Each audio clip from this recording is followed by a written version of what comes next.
বন্ধুরা, লেবাননে বর্তমানে প্রবাসী বাংলাদেশিরা খুবই খারাপ অবস্থায় আছে এবং প্রবাসীরা এই মুহূর্তে একটুও ভালো নেই।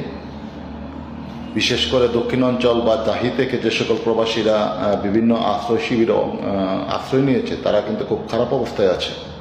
তো এই মুহূর্তে আমি আপনাদের জন্য একটি সংবাদ আমি এই মুহূর্তে আমার চোখে পড়ল। তো আসলে মনে করলাম যে এই সংবাদটি আপনাদের মাঝে শেয়ারের দরকার।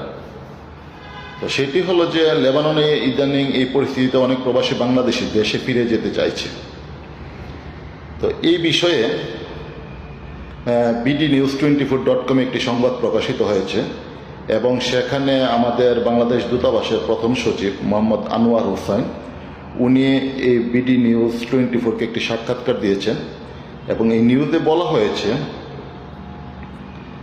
যে ইসরায়েলি হামলার মধ্যে